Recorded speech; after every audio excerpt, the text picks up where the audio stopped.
Hello class, welcome you again to our YouTube channel. हम polity, constitution, governance, social justice, international relation जो GS paper 2 है आपका, उस पे हम फ्री कोर्सेज ऑफर कर रहे हैं। पहले भी आपको इंट्रोड्यूस किया है मैंने खुद से। My name is Liyaqat Hussain and I am dealing here with the Kartavya IAS, the GS paper 2, right.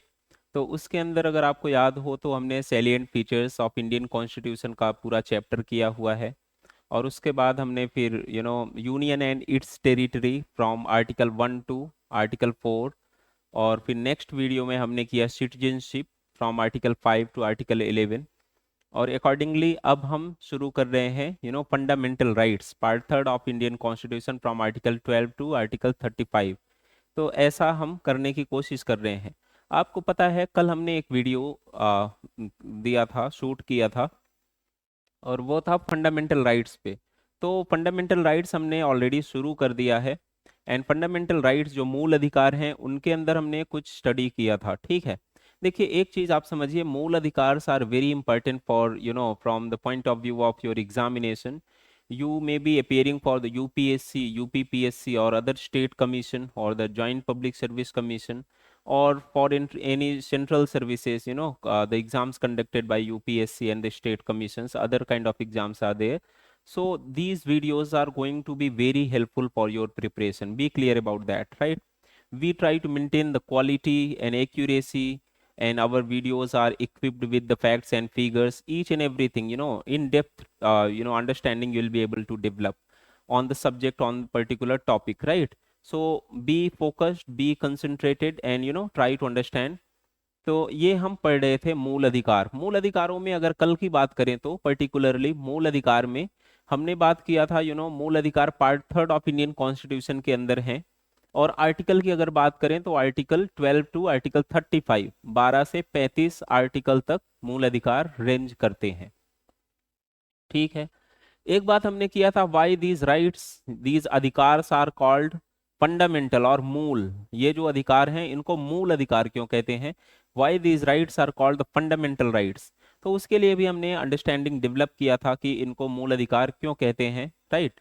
तो ऐसा, ठीक है। उसके बाद सबसे इंपॉर्टेंट एस्पेक्ट हमने करने की कोशिश किया था, we try to understand the all the features of our fundamental rights. जो हमारे मूल अधिकार हैं उनके सारे लक्षण क्या हैं, उनके फीचर्स क्या हैं, ये बात हमने समझने की कोशिश किया था, ठीक है। और हमने समझा भी था, कुछ 12-13 फीचर्स हमने पढ़ा था। And those features were very great kind of features, in this way. हमने कल ही अपना सारा फंडामेंटल राइट एक क्रक्स के रूप में, एक सेंट्रल आइडिया के फॉर्म में हमने उसको अंडरस्टैंड कर लिया था। और आज जो हम डिस्कशन करने जा रहे हैं, आर्टिकल वाइज डिस्कशन करने जा रहे हैं। Will start from article 12 and will go up to the article 35। so each and every article shall be discussed in detail, and you will be, after watching our videos, you will be equipped with in-depth understanding of the topic, right? Be clear about that. And when you feel like you have any question in your mind regarding this topic or whatsoever, it may be, from some different subject also, you can, write in comment section. We read all the comments very sincerely, very seriously, and accordingly we'll reciprocate, we'll also write to you through comments or through mails or whatever, right? Means maybe, multiple or diverse. So we are very sincerely watching you also, what you are doing, what are your questions, what are your queries. And we'll try our level best to satiate you, to satiate your queries, right? So we are very serious about your preparation.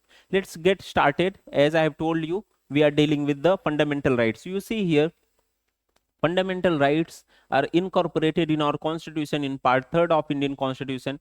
As I have told you earlier, the article ranges from 12 to 35, right? You see here, I have written here for you, article 12 to 35, you see. And then we did what in yesterday's class? We did features, right? Features of fundamental rights. जो मूल अधिकार हैं उनके लक्षण क्या हैं, तो लक्षणों के बारे में भी हमने थोड़ी सी स्टडी कर रखा है ऑलरेडी पहले से। You see here, I have written here for you the features, right. और कल ही हमने ये बात किया था कि अब नेक्स्ट वीडियो में हम आर्टिकल वाइज डिस्कशन करेंगे। Will start discussion on the basis of articles like article 12, 13, 14, 15, so on up to 35, right? So let's get started and try to do the article wise discussion of our fundamental rights. You see here, I've written here for you the article 12. Article 12 is basically about the definition of state. What is state? When we were discussing the features of fundamental rights, then you may recapitulate that, what we said. We said that, some of the fundamental rights are, or most of the fundamental rights are available against state, while exceptions are there. Some few fundamental rights are available against the states as well as the private individuals, right? तो ऐसा पढ़ा था. तो इसमें जो state की बात किया हमने, तो वो स्टेट क्या है, व्हाट इज द स्टेट? जो स्टेट है, जो राष्ट्र है, वो क्या है? तो स्टेट को आर्टिकल 12 के अंदर खुद से ही डिफाइन कर दिया है फंडामेंटल राइट्स के अंदर. जो आर्टिकल 12 है वो स्टेट की डेफिनेशन के लिए है कि जो फंडामेंटल राइट्स के बारे में स्टेट की बात की गई है वो स्टेट है क्या, वो आपको यहां से पता चलेगा. ठीक है. So let's try to understand what the state is. You see here definition of state. ये जो आर्टिकल 12 है ये स्टेट की डेफिनेशन है और कुछ भी नहीं है. So what is state? You see, first category I have written here, government and legislature of union and state. ठीक है. जो गवर्नमेंट है, गवर्नमेंट का मतलब नॉर्मली हम गवर्नमेंट को रिफर करते हैं एग्जीक्यूटिव से, और लेजिस्लेचर, और जो उसका लेजिस्लेचर है सेंट्रल गवर्नमेंट के केस में पार्लियामेंट, एंड स्टेट गवर्नमेंट के केस में स्टेट असेंबलीज. तो आप ऐसे समझ सकते हैं, जो एग्जीक्यूटिव एंड लेजिस्लेचर, ये जो दोनों ऑर्गन हैं, ये किसके? सेंट्रल गवर्नमेंट के एंड स्टेट गवर्नमेंट के, दोनों के. ये जो दोनों पार्ट्स हैं इनको हम स्टेट के रूप में रिगार्ड करेंगे. These are state, right? ये स्टेट है. ठीक है, आप समझने की कोशिश करिए. These are state. स्टेट कौन है? The executive and legislature of the central government, then executive and legislature of the state government. जो सेंट्रल गवर्नमेंट की मिनिस्ट्री है, जो उसकी कार्यपालिका है, और जो उसकी विधायिका है वो, और प्रदेश सरकार भी की कार्यपालिका और विधायिका. ठीक है, दो ऑर्गन्स आ रहे हैं इसमें. आप ऐसे भी समझ सकते हैं कि जुडिशरी को अलग कर दिया है. Central government and state government की जुडिशरी को, हमारे यहाँ स्टेट गवर्नमेंट की कोई जुडिशरी नहीं है पर्टिकुलरली डिमार्केटेड, राइट? तो जुडिशरी को अलग कर दिया है. Otherwise central government and state government की एग्जीक्यूटिव एंड लेजिस्लेचर को इनकॉर्पोरेट किया है. ये सारे क्या है? स्टेट है. ठीक है, ये डेफिनेशन के अंदर they are state. The next, the second, under the definition of state is all local authorities, that is municipalities, panchayat, district boards and cantonment areas etc. जो दूसरी गवर्नमेंट की अथॉरिटीज हैं, लोकल बॉडीज हैं, हमारे यहाँ 3 tier government system है, आपको पता है. ठीक है, तो इसके अंदर जो हमारे यहाँ पंचायत हैं, म्यूनिसिपालिटीज हैं, कैंटोनमेंट बोर्ड्स हैं, इम्प्रूवमेंट बोर्ड्स हैं, तो वो जो काम करते हैं वो भी स्टेट के अंदर आएंगे. Our panchayat, our municipalities, our cantonment areas, other improvement boards, ये सारे स्टेट हैं. आपको इतना समझना है. By virtue of article 12, article 12 बोलता है कि ये सारे राष्ट्र हैं, ये स्टेट हैं. ठीक है. The next category is all other statutory and non-statutory bodies like LIC, ONGC, SAIL, etc.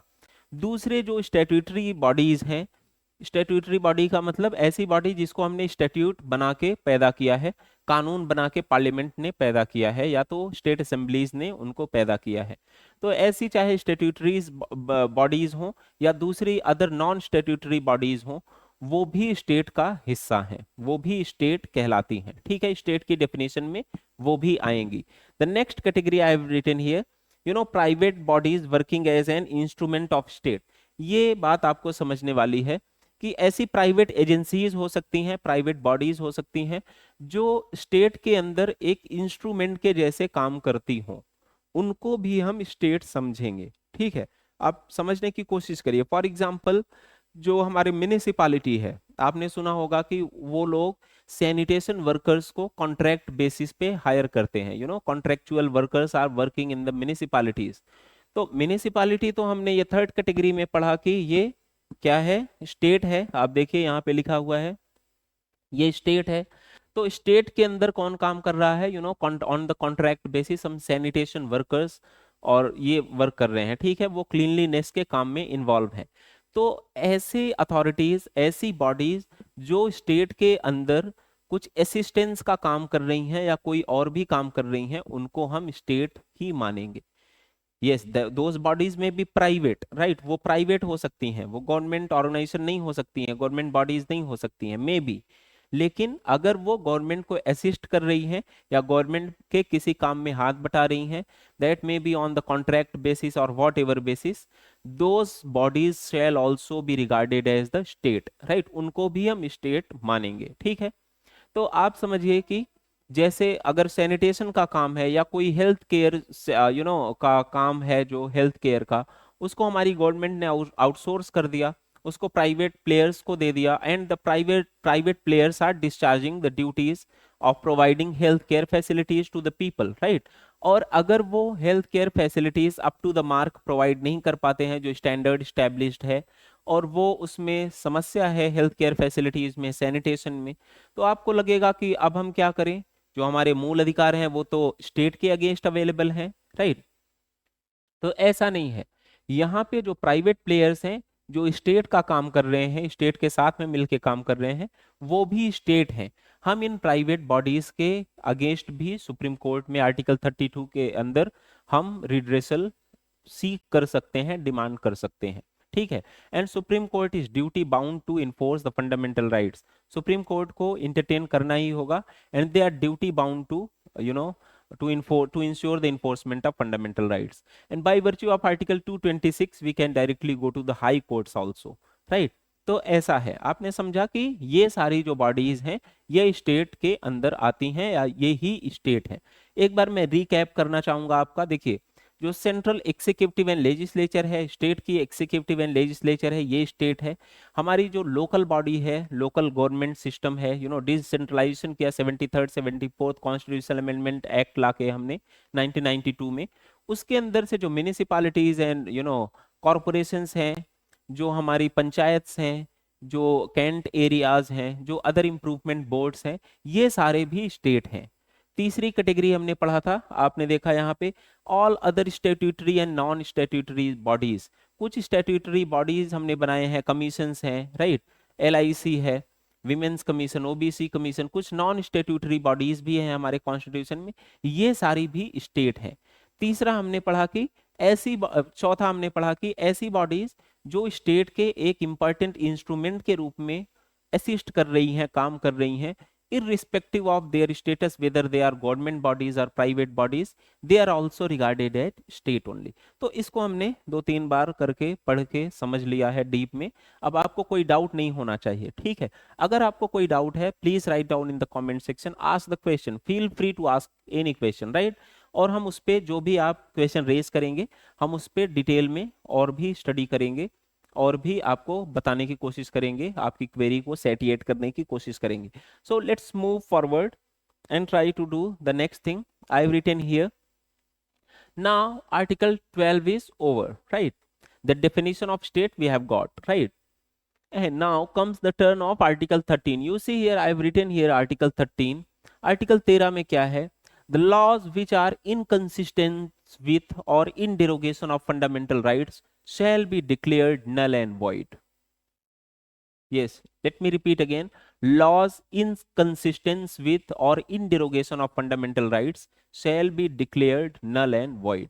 ऐसे कानून जो फंडामेंटल राइट्स के साथ में कॉन्फ्लिक्ट में है, ठीक है, जिनका कॉन्फ्लिक्ट है मूल अधिकारों के साथ, कॉन्फ्लिक्ट का मतलब झगड़ा है, उनका विवाद है, and the laws which are inconsistent with, right, ऐसे कानून जो मूल अधिकारों के साथ इनकंसिस्टेंसी में है, वो कंसिस्टेंसी नहीं है, उनके अंदर तारतम्य नहीं आ पा रहा है। तो कानून और मूल अधिकारों में आपको पता चलना चाहिए कि तारतम्य होना चाहिए, कंसिस्टेंसी होनी चाहिए, या तो उनके अंदर क्या होना चाहिए, डेरोगेशन नहीं होना चाहिए, राइट, उनके अंदर अंडरस्टैंडिंग होनी चाहिए, रिदम होनी चाहिए। अगर ऐसा नहीं है, अगर कंसिस्टेंसी नहीं है, इनकंसिस्टेंसी है और डेरोगेशन है, तो फिर क्या होगा, ऐसे कानून shall be declared null and void, right, ऐसे कानून क्या हो जाएंगे, नल एंड वॉइड हो जाएंगे, वो नलीफाई कर दिए जाएंगे जुडिशरी के द्वारा। ये पावर जुडिशरी को कौन देता है? Article 13। This article, that's why it is also called the right to to do judicial review for the judiciary। जो हमारी हायर जुडिशरी है वो जुडिशियल रिव्यू की पावर को एक्सरसाइज करती है। वो जो हमारी लेजिस्लेचर, चाहे सेंट्रल लेजिस्लेचर हो या स्टेट लेजिस्लेचर, जो कानून बनाती है उनको स्क्रूटनाइज करती है कि वो लॉज फंडामेंटल राइट्स के साथ रिदम में है, वो हार्मनी में है, कंसिस्टेंसी में है कि नहीं।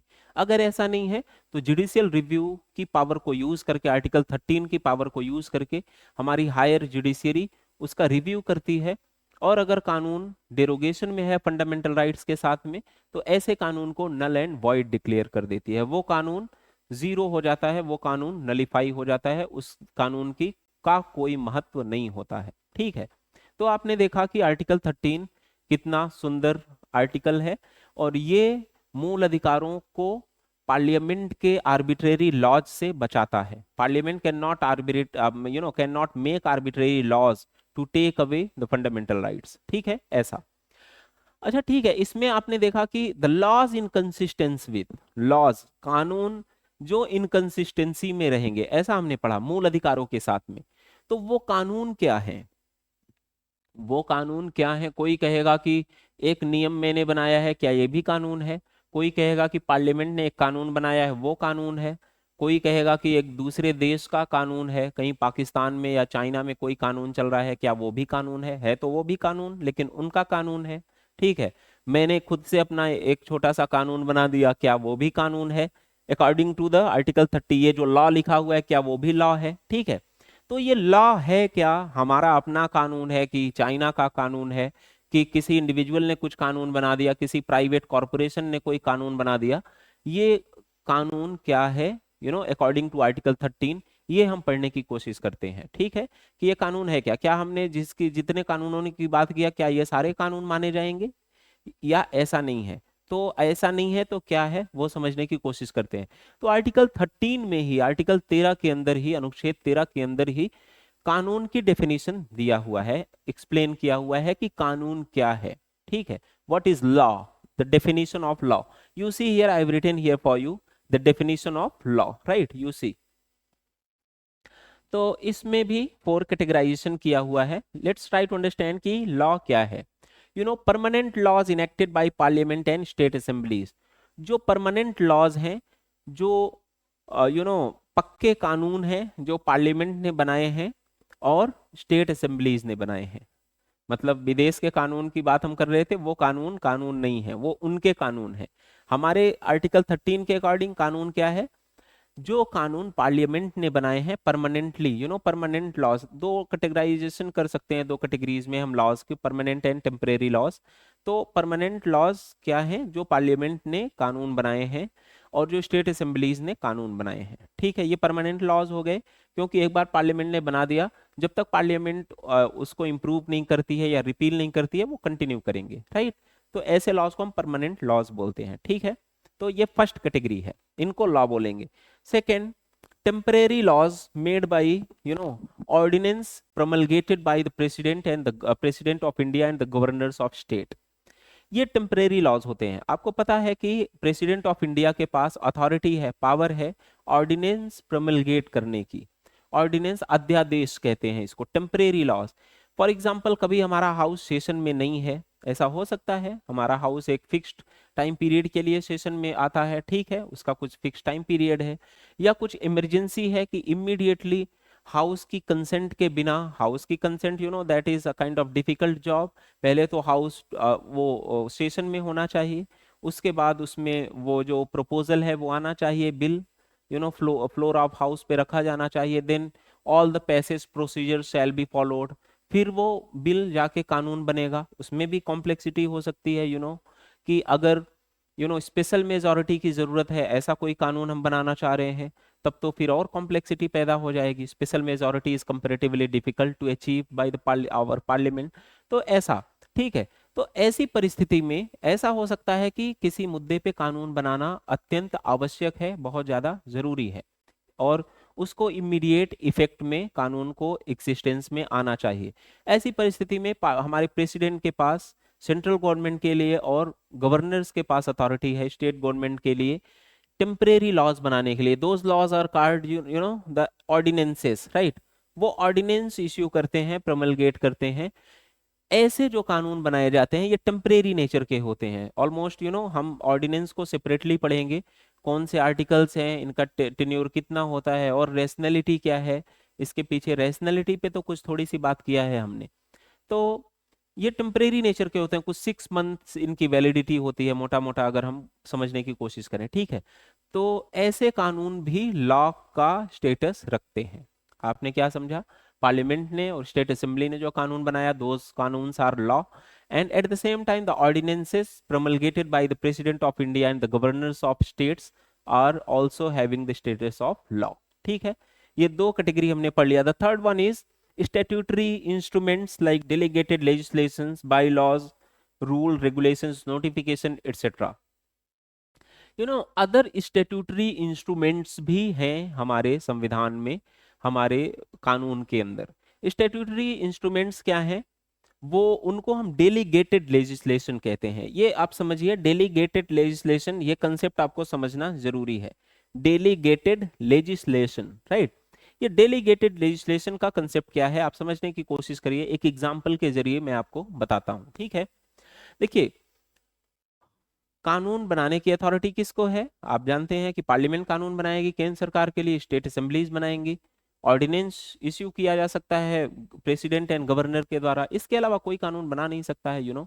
हमारी पंचायत एंड म्यूनिसिपैलिटीज भी कुछ अथॉरिटी रखती हैं लेजिस्लेशन के लिए, टेम्परेरी या तो लोकल एरियाज ऐसे लेजिस्लेशन बना सकती हैं जिनका रेमिफिकेशन लोकल लेवल पे हो, ठीक है, ऐसा। तो ठीक है, आपने रेलवे, इंडियन रेलवे, तो Indian railway time to time announcement करती है कि टाइम में ये तब्दीली आ गई, ट्रेन के शेड्यूल में ये बदलाव आ गया, ट्रेन के जो टिकट्स के प्राइसेस थे वो हाइक हो गए या कम हो गए, ऐसा हो सकता है। न्यू ट्रेन का अनाउंसमेंट हो गया, उनकी सर्विस कंडीशन, जो एम्प्लॉइज हैं उनकी सर्विस कंडीशन में कोई बदलाव आ गया। तो आपको लगता नहीं है कि ये बदलाव कौन कर रहा है? लॉ जो है वो पार्लियामेंट को बनाना चाहिए, स्टेट असेंबलीज को बनाना चाहिए। लेकिन ये तो कानून, ये कानून ही है। New new rules are coming out from the railways, right, Indian railways. तो ये इंडियन रेलवे तो पार्लियामेंट है नहीं, वो क्यों लॉज बना रहे हैं, वो क्यों नियम बना रहे हैं? तो जो रेलवे एक्ट है हमारा, उसको पार्लियामेंट ने बनाया है, ठीक है। और उसके अंदर रेलवे बोर्ड को, रेलवे को अथॉरिटी दिया हुआ है कि स्मॉल स्मॉल इश्यूज पे, छोटे छोटे मुद्दों पे आप डेली बेसिस पे कानून बना सकते हैं, नोटिफिकेशन जारी कर सकते हैं, कोई एडवाइजरी जारी कर सकते हैं, कोई छोटा सा रूल बना सकते हैं, ऐसा। तो बेसिकली पार्लियामेंट सोल अथॉरिटी है लॉ मेकिंग के लिए सेंट्रल लेवल पे, ठीक है। लेकिन उसने अपनी ड्यूटी को डेलीगेट कर दिया है in the favour of Indian railway, अपनी रिस्पॉन्सिबिलिटीज को डेलीगेट कर दिया है। अच्छा, डे टू डे अगर पार्लियामेंट कानून बनाना शुरू कर दे रेलवे इश्यूज के ऊपर, आपको लगता नहीं बहुत सीरियस मैटर है? डेली कुछ फेयर में इंक्रीमेंट करना हुआ, पार्लियामेंट में कानून बनाया जा रहा है। कोई न्यू ट्रेन चलानी है तो कानून बनाया जा रहा है, सर्विस कंडीशन में कुछ तब्दीली लानी है, सैलरी हाइक करनी है, कुछ भी वॉट एवर, देन पार्लियामेंट में कानून बनाया जा रहा है। पार्लियामेंट इज नॉट लाइक, उसके पास इतना टाइम नहीं है कि ऐसे इश्यूज, पेटी इश्यूज पे वो कानून बनाती रहे। That's why parliament has delegated its legislative power to the railway board और railway, Indian railway, to make the laws or the statutes, the small, to issue small advisories, notifications, etc, to the railway themselves, right। तो इस ऐसे कानून जो बनते हैं उनको delegated legislation कहते हैं। इस पे मैंने थोड़ी बात करना जरूरी समझा। डेलीगेटेड लेजिस्लेशन का कंसेप्ट लोग समझते नहीं है, आप समझने की कोशिश करिए। तो ऐसे दूसरे स्टैट्यूटरी जो इंस्ट्रूमेंट्स हैं, जैसे delegated legislation, by laws, rule, regulations, notification, ये सारे भी लॉ की हैसियत रखते हैं, ठीक है। तो कोई एडवाइजरी जारी किया हमारी अथॉरिटीज ने, म्यूनिसिपैलिटी ने कोई एडवाइजरी जारी किया कि कल से जो गार्बेज कलेक्शन है वो इस तरीके से होगा, जो गार्बेज की जो फीस है जो पे करनी होती है हमको मंथली बेसिस से, या जो वाटर यूटिलिटी जो सर्विसेज हैं, यूटिलिटी सर्विसेज, उनकी सप्लाई के लिए जो चार्जेस हैं उनमें तब्दीली आ गई। तो ये सारे डेलीगेटेड लेजिस्लेशन के अंदर काम हो रहा है। और ऐसे लेजिस्लेशन, ऐसे बाईलॉज, ऐसे नोटिफिकेशंस, ऐसी एडवाइजरीज भी लॉ का स्टेटस रखती हैं। ये आपको समझने की बात है। ठीक है, the next one is the statutory laws, customs, uses, conventions having the force of laws, right? तो जो स्टेट्यूटरी लॉज हैं, so many statutory laws are there. The customs हैं, जो कस्टम्स हैं, ट्रेडिशंस हैं, यूसेज हैं, कन्वेंशंस हैं, और ऐसी यूसेज एंड कन्वेंशंस, ऐसी कस्टम्स एंड ट्रेडिशंस जो लॉ का फोर्स रखती हैं, जिनको हमारे कानून ने रिकॉग्नाइज किया है कि ये लॉ के लिए ये एलिजिबल है, ये मामला। तो ऐसे सारे सारे जो नियम है, कानून है, या जो स्टैट्यूट्स हैं, वो भी लॉ का स्टेटस रखते हैं। इसको समझने की कोशिश करिए। मुस्लिम पर्सनल लॉ, मुस्लिम्स मैरिज कैसे करते हैं? दे आर नॉट लाइक जो हमारा कानून है हिंदू मैरिज एक्ट, उसके अकॉर्डिंग वो मैरिज नहीं करते। क्रिश्चियंस मैरिज कैसे करते हैं? उनके अंदर मैरिज, डाइवोर्स, एडॉप्शन, ये मामला कैसे डील किया जाता है?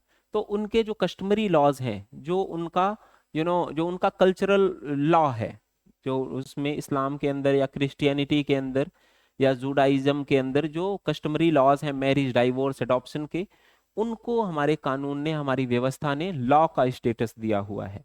तो ऐसी कस्टम्स एंड ट्रेडिशंस जिनको हमारा कानून लॉ के रूप में रिकॉग्नाइज करता है, वो भी लॉ की श्रेणी में आते हैं। ठीक है, तो ये लॉ के लिए हमने 4 कैटेगरी पढ़ लिया, ये सारे कानून हैं। लेकिन इसके साथ में एक एक्सेप्शन है, आर्टिकल 13 के अंदर ही ये बात की गई है। हाउ एवर आर्टिकल 368 का यूज करके जो कॉन्स्टिट्यूशनल अमेंडमेंट किया जाता है, जो कॉन्स्टिट्यूशनल सुधार किया जाता है, वो लॉ के अंदर नहीं आता है।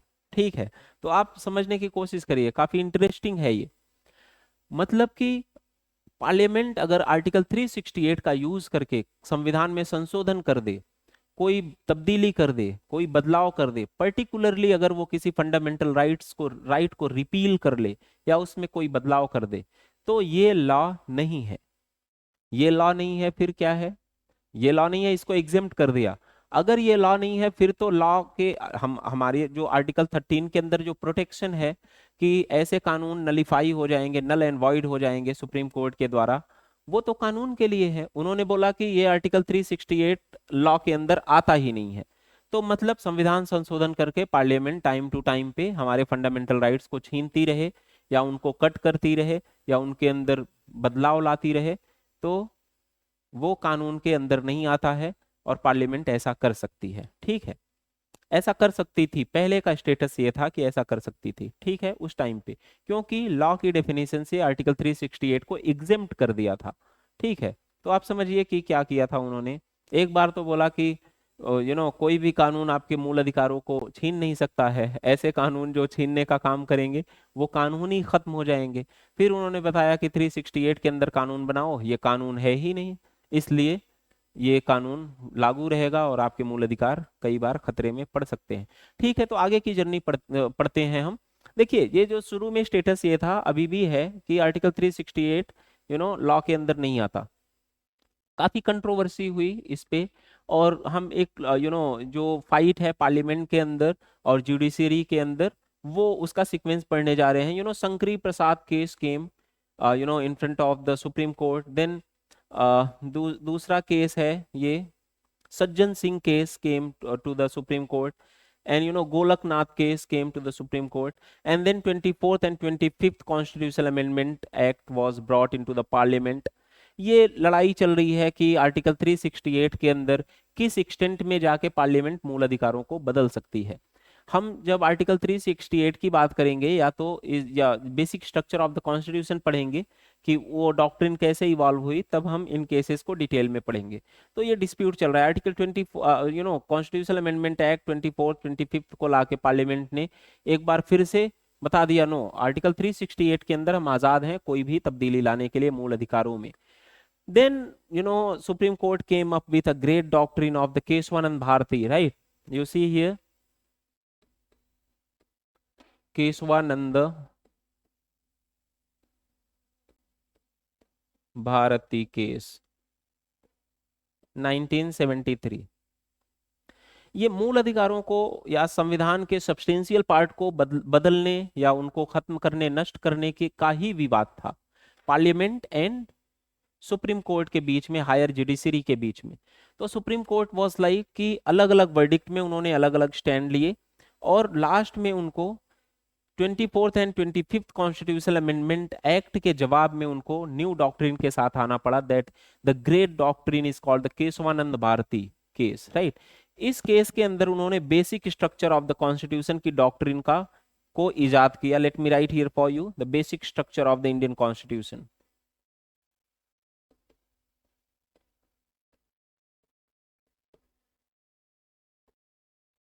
Right. Basic structure Indian constitution की डॉक्ट्रिन का उद्भव हुआ केशवानंद भारती केस के द्वारा। 1973 में सुप्रीम कोर्ट ने कहा कि ठीक है, आर्टिकल 368 का यूज करके या तो ऑर्डिनरी लॉ मेकिंग प्रोसेस का यूज करके, जो कानून बनाती है पार्लियामेंट या स्टेट असेंबलीज, चाहे उसके द्वारा, या तो आर्टिकल 368 का इस्तेमाल करके पार्लियामेंट कोई भी कानून बनाने के लिए आजाद है। Even they can make laws on the fundamental rights also, वो मूल अधिकारों पे भी कानून बना सकते हैं, except as long as they are not playing with the basic structure of the constitution। जब तक वो basic structure of the constitution को टच नहीं कर रहे हैं, चाहे वो आर्टिकल 368 का यूज करके कानून बनाएं या तो ऑर्डिनरी लॉ मेकिंग प्रोसेस का यूज करके कानून बनाएं। जैसे ही पार्लियामेंट या state assemblies basic structure of the Indian constitution को टच करेंगे, basic structure of Indian constitution है संविधान का मूल ढांचा, अगर मूल ढांचे को उन्होंने टच किया, उसके साथ खेलने की कोशिश किया, उसके साथ छेड़छाड़ करने की कोशिश किया, immediately that law shall be declared null and void by the supreme court of India, right. ऐसा तो ये जो बेसिक स्ट्रक्चर डॉक्ट्रिन है वो इस सारे विवाद को उसने खत्म कर दिया, और आज का स्टेटस भी यही है, irrespective of whether article 368 is law और नॉट, इसके अंदर जो कानून बना वो लॉ है या नहीं है, उससे फर्क ही नहीं पड़ता। Let the parliament and state assemblies make laws on extensive part of the constitution or whatever, even they can make laws on the particularly the parliament, because state assemblies are not empowered to make laws for the for laws concerning the fundamental rights. So parliament is bestowed with the authority to make laws on the fundamental rights. So let the parliament make laws on the fundamental rights, as long as parliament is not touching or not playing with any essence, any part of the basic structure of the constitution, they are free to make laws.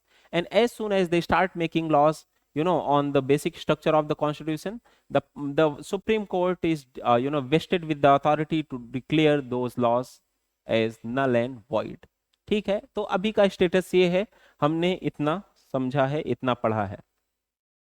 ठीक है, जो हमारा next article है, देखिए हमने article 12 and 13 पढ़ लिया। Article 12 के अंदर हमने क्या पढ़ा, डेफिनेशन ऑफ स्टेट, और आर्टिकल 13 के अंदर हमने क्या पढ़ा कि जो जुडिशियल रिव्यू की पावर है सुप्रीम कोर्ट के पास, वो आर्टिकल 13 के अंदर आती है। और आर्टिकल 13 ही कहता है कि लॉज इन कंसिस्टेंस विथ और in derogation of the fundamental rights shall be declared null and wide.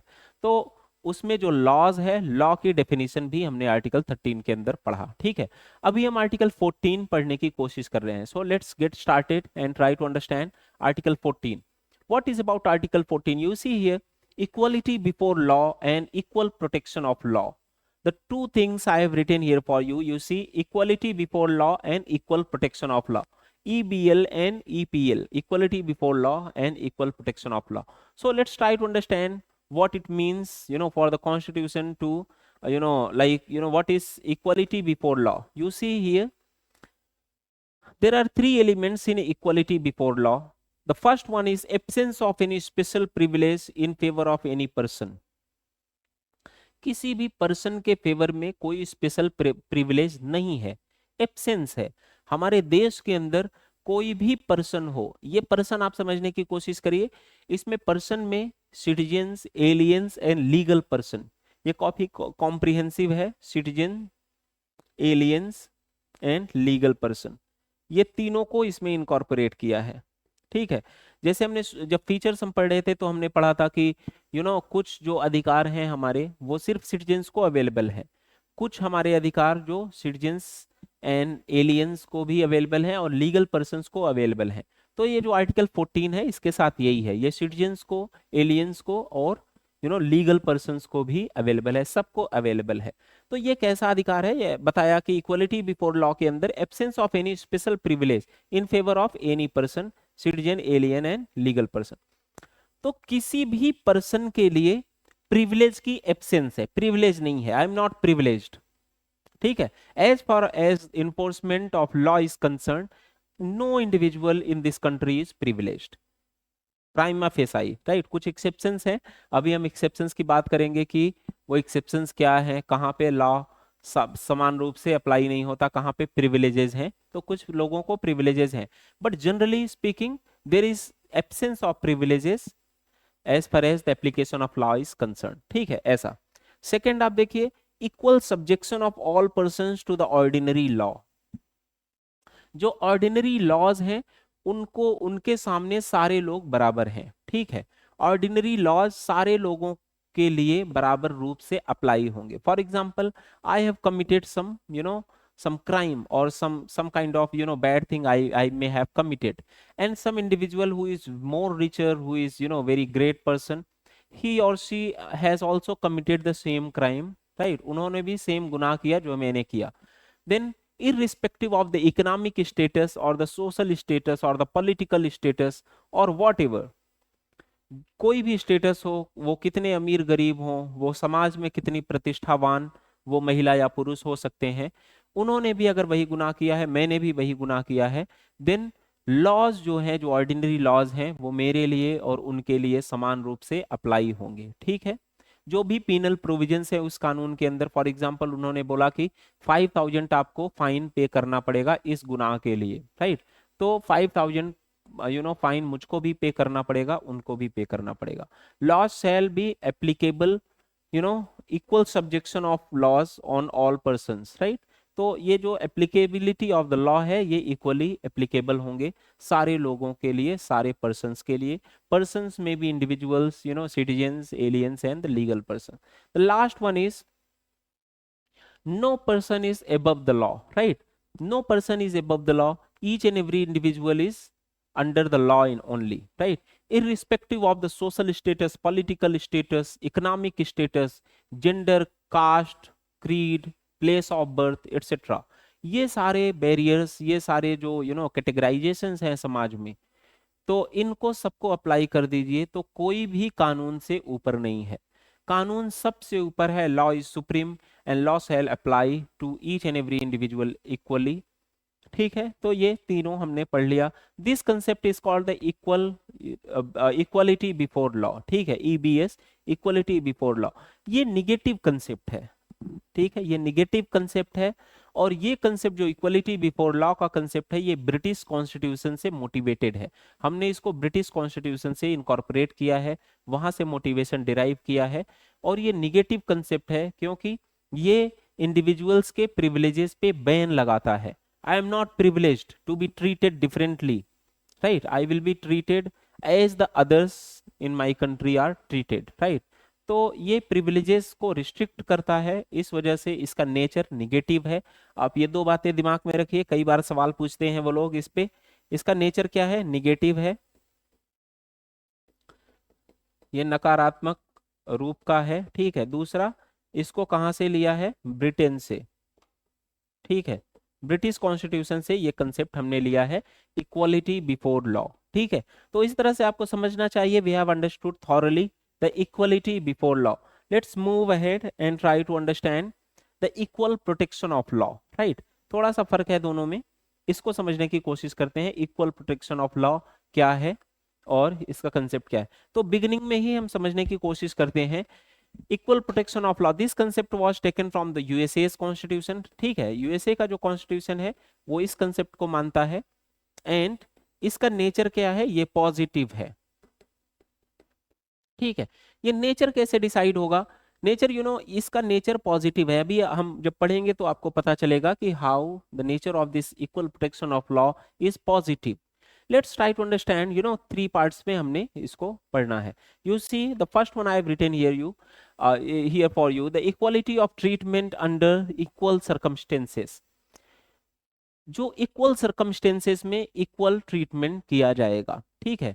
बराबर परिस्थितियों में बराबरी का ही ट्रीटमेंट किया जाएगा, ठीक है। बराबर परिस्थितियों का क्या मतलब हुआ कि for example I am an individual, yes it is not example, I am in I an individual itself, right. तो ऐसा है, और मेरा कुछ इकोनॉमिक स्टेटस है, सोशल स्टेटस है, और दूसरे इंडिविजुअल्स हैं, उनका कुछ इकोनॉमिक स्टेटस है, सोशल स्टेटस है, ठीक है। और सबका economic and social status different हो सकता है, डिफरेंट हो सकता है। समाज में किसी की प्रतिष्ठा ज्यादा हो सकती है, कम हो सकती है, किसी के पास पैसा ज्यादा हो सकता है, किसी के पास बहुत ज्यादा हो सकता है, Ambani and Adani people are there, and किसी के पास एकदम से कम हो सकता है। तो जो लॉ का ट्रीटमेंट है, जो कानून का ट्रीटमेंट है, ठीक है, ये जो ट्रीटमेंट ऑफ इक्वालिटी है, ये इक्वल सर्कमस्टेंसेस में ही इक्वल ट्रीटमेंट का प्रावधान करती है। इसका मतलब कि जो जो लोग एकदम से गरीब हैं, उनको अपलिफ्ट करके एक लेवल पे लाके फिर इक्वलिटी का प्रिंसिपल अप्लाई किया जाएगा, ठीक है। ये जो बेसिकली है equal equal protection of law, it talks about the concept of equity, ठीक है। तो डाउन ट्रोडन लोग हैं, जो पुअर हैं, बिलो पॉवर्टी लाइन है, उनके अपलिफ्टमेंट के लिए उनकी स्पेशल प्रोविजंस की बात ये करता है। The second one, similar application of same laws to all persons who are in similarly situated. Again similar condition में सिमिलर लॉज अप्लाई होंगे ऐसे लोगों के ऊपर जो सिमिलरली सिचुएटेड है, right. Again it is talking about the concept of equity, right. And the last one is like should be treated alike. जो एक तरह के लोग हैं उनके तरह उनके ऊपर एक ही तरह का ट्रीटमेंट किया जाना चाहिए, ठीक है। तो ये जो इक्वल प्रोटेक्शन ऑफ लॉ है, ये बेसिकली कंसेप्ट ऑफ इक्विटी को प्रमोट करता है कि एक जो डिवाइड है, जो रिच एंड पुअर डिवाइड है, जो सोशल डिवाइड है, कास्ट बेस्ड डिस्क्रिमिनेशन है, जेंडर बेस्ड डिस्क्रिमिनेशन है, लिंगुअल कॉन्फ्लिक्ट्स हैं, लैंग्वेज के आधार पे कुछ लोगों को डेरोगेटरी नजरों से देखा जाता है, कुछ लोगों की कल्चर की वजह से उनका समाज में उनकी प्रतिष्ठा नहीं है। Absolutely their culture is great, they are doing great, they are historically they have been conserving their culture, and they are proud to be in their culture, to realize their culture, and we are too very proud of them. But people are there, the laymen, the people in the street, they don't understand these nitty gritties, they don't understand even the right to self determination. They start judging, they are equipped with the prejudicial mindset. They don't do critical analysis, they don't do presuppositionless inquiry. That's why they start judging the people, and on this basis only the discrimination increases or spreads in our society. So आपने समझा होगा कि इन सारी जो हमारे समाज में ऊंच नीच का भेदभाव है, अमीरी गरीबी का भेदभाव है, या कल्चर को लेके भेदभाव है, या तो नफरत है, हेट्रेड है, कम्युनल हार्मनी जो खराब हो रही है, या किसी लैंग्वेज के खिलाफ कोई बोल रहा है, किसी पर्टिकुलर लैंग्वेज को प्रमोट करने के लिए बोल रहा है, या जो क्षेत्रवाद की समस्या है, ये सारी समस्याएं एजुकेशन से खत्म की जा सकती है। When our people will become educated, they will learn the things, they will understand the right to self determination, they will start doing the presuppositionless inquiry and critical analysis, then all the problems will be sorted out. These kinds of the problems shall not be there anymore in our society, ठीक है। तो ऐसा, तो हमने equal protection of law भी पढ़ लिया है। तो आपने देखा ये प्रिविलेजेस देता है, ठीक है, ये प्रिविलेजेस देता है कि इक्वल सर्कमस्टेंसेस में इक्वल ट्रीटमेंट किया जाएगा। इसी आधार पे हम इसको बोलते हैं, इसका नेचर पॉजिटिव है, ये पॉजिटिव नेचर का कानून है, ठीक है। अब एक कंसेप्ट है रूल ऑफ लॉ, वो हम पढ़ते हैं। AV Dicey was a great jurist from the Britain, right. वो ब्रिटेन के एक ग्रेट ज्यूरिस्ट थे, वो न्यायविद थे, एवी डाइसी। उन्होंने एक कंसेप्ट प्रोनाउंड का आविष्कार किया, प्रोपाउंड किया, and that concept was of the rule of law. तो हमारा आपने देखा होगा इक्वालिटी बिफोर लॉ जो है वो रूल ऑफ लॉ का ही एक एलिमेंट है, ठीक है। तो इसको पढ़ना जरूरी है क्योंकि हमने रूल ऑफ लॉ को फॉलो किया है, सॉरी, हमने इक्वालिटी बिफोर लॉ को फॉलो किया है। और इक्वालिटी बिफोर लॉ का ओरिजिन क्या है? रूल ऑफ लॉ, जो एवी डाइसी के द्वारा प्रोपाउंड किया गया था, वो ब्रिटिश ज्यूरिस्ट थे। तो इसी वजह से रूल ऑफ लॉ को पढ़ना हमारे लिए जरूरी है, क्योंकि हमारा जो इक्वलिटी बिफोर लॉ है इसी के अंदर से निकल के आया है। ठीक है, यही कारण है कि हम इसको पढ़ने के लिए मोटिवेटेड हैं, and we shall try to understand this the rule of law, the concept of rule of law. Let's try to see what the rule of law is. The first one is absence of arbitrary power except for the breach of law. जो breach of law के लिए absence of arbitrary power. Okay, let's try to understand. Absence of arbitrary power. There shall not be any arbitrary power in the society, in the country, right? Any individual shall be punished, cannot be punished except for the breach of law. No person shall be punished except for the breach of law. कोई किसी भी आदमी को, किसी भी इंसान को, किसी भी लीगल पर्सन को, किसी भी एलियन को पनिश नहीं किया जा सकता, उसको पनिशमेंट नहीं दिया जा सकता तब तक जब तक कि वो कानून का उल्लंघन ना करे, कानून को ब्रीच ना करे. No person shall be punished except for the breach of law. This is the first element of the rule of law. The second one is equality before law, जो हमने अपने संविधान में लिया हुआ है, इसको तो अभी हमने पढ़ा, equality before law. And the third one is primacy of rights of individual, that is the constitution is result not the source of rights of the people. According to the rule of law, the rule of law talks about the primacy of the individual rights. Primacy of the individual rights. Thus, our rights are important, they are primary. And accordingly, we have written down in the constitution about our rights. So, our rights are primary, our rights are source, and the constitution is the byproduct, or it is a kind of, secondary thing. ऐसा, और ऐसा होना भी चाहिए. Our rights are sacrosanct, our rights are very important, our rights are original. शुरू में तो हम ही आए थे, हमारे अधिकारों की ही बात थी, बाद में संविधान को लिखा हमने. देन संविधान should have been secondary, but misfortunately this concept we have not accepted in our constitution. हमने क्या बताया है कि जो सोर्स ऑफ आवर राइट्स है वो कॉन्स्टिट्यूशन है. राइट्स खुद ही सोर्स नहीं है, बल्कि संविधान सोर्स है. ठीक है, तो सोर्स में तब्दीली आ गई. According to rule of law, the source is the rights of the people and the outcome is the Samvidhan. Outcome is the constitution. And in our concept, the source is the constitution and rights are the outcome. जो outcome है, जो नतीजा है, वो क्या है? अधिकार है. तो संविधान को हमने स्रोत माना है, ऐसा ऐसा हमने मान लिया है. ठीक है, कोई बात नहीं है, बट रूल ऑफ लॉ के अकॉर्डिंग ये कंसेप्ट होना चाहिए था. ठीक है, यही कारण है कि हम बस इसकी बात करते हैं, इक्वलिटी बिफोर लॉ की बात करते हैं. हम सारे रूल ऑफ लॉ की बात नहीं करते कि ऐसा हमारे संविधान में है. But because our equality before law was taken from the rule of law, that's why we try to understand what the rule of law is, right? So let's move ahead and try to understand the exceptions which are applicable for article 14. Let's try to understand these exceptions. I have written here for you. You see, there are several exceptions. In the beginning itself, I have told you that we are talking about the equality before law, the equal protection of law, but there shall be some reasonable restrictions. There are the people, there are the person on which these principles does not apply. So let's try to understand exceptions. The president and governors enjoy certain types of immunities, the constitutional immunities under article 361. Namely, if we try to understand, the president and the governor are not answerable to any court for the performance of their duties, right? No court can hold them accountable whatever they do during the discharge of their duties, right? They are not answerable to any court of law, either Supreme Court, High Court, or any other court. No court can ask question for the discharge of, regarding the discharge of their roles and responsibilities, right? As long as they are continuing in their office, right? So the next one, no criminal proceeding shall be initiated in any court of law against the president and governors during the tenure of their office. As long as they are in their office, no criminal proceeding can be initiated in any court of law.